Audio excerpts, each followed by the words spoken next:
Hey there YouTube fans, AC Productions here, and today I'm going to be showing you on how to install this license plate frame. Now you're wondering, why am I doing a video like this? It's super simple to install a license plate frame. Who doesn't know how to do it? Well, you'll be surprised at how many people don't know how to install a license plate frame, or maybe they got something a little bit complex like this Graves Fender Eliminator and they're like wondering, okay, where does this go? Where does that go? How do I install a frame on that? So that's why I'm doing this video. All right, so pretty kind of straightforward, but I'm going to show you how to do it with this particular frame eliminator. This is the part that goes on this frame like this, and then you're going to install your frame cover on top of that, and then this part's going to go onto the top of that. So it's kind of it's going to be like a sandwiched thing there. So I'm going to show you without putting my license plate on it, because I don't want the whole world to see my license plate. So once you get all those pieces in, you want to hold it in place. And you know, on this one, I'm going to show you with these particular bolts that I got, just to give my license plate frame a little, you know,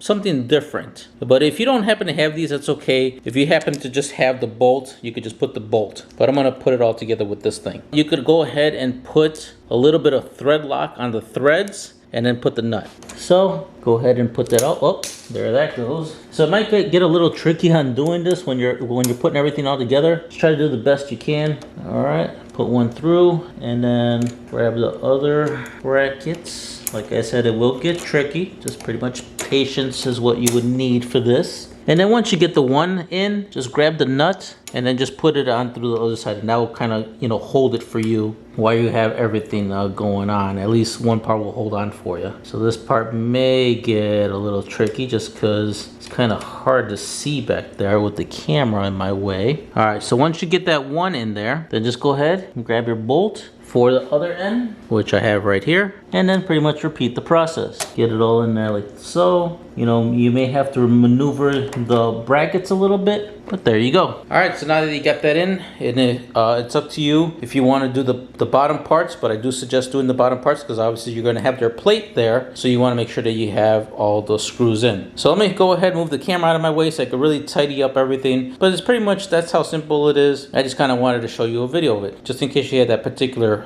Fender Eliminator. If you don't happen to have that kind of Fender Eliminator and you have still the stock Fender on there, you know, you could just remove your old one and then, you know, put the new bracket on, put the screws on, and you're done. All right, I already buttoned up everything and installed with my plate on, and that's why, as you can see, I have a cover on it. Now, I'm not exactly too sure on how I feel about these guys, being that they're so huge. When I ordered them, they kind of look small, but not that I got them in person, they're kind of big. I may hold on to them for a little while, but I actually may change them out. I wish they were just a little bit smaller, because like the ones that I have on my R3 are a perfect size, small, pretty much just the diameter of this, you know, little small part right there. Other than that, they look okay. They do have something, some words on them. See that it says Beast Spirit, and I just kind of angled it to where it says Beast on the top. All right, guys, that pretty much concludes this video. Super short and sweet, and to the point is pretty much for this one. If you guys like this video and want to see more videos like this that are short and sweet, please smash that like button and leave a comment down below. I also have a new icon below this video that's a heart with a dollar shape, a dollar sign inside. That's called a super thanks. If you click on it, you guys could show support for my channel. Any size contribution will be greatly appreciated. If you guys know anyone else that's having trouble installing their license plate with this particular type of Fender Eliminator, please share my videos. If you guys have any question, leave them in a comment below. If you haven't yet subscribed, don't forget to subscribe. Hit that notification bell. That way you guys are up to date with my latest uploads. I appreciate you guys. Thanks for watching. Catch you on the next one.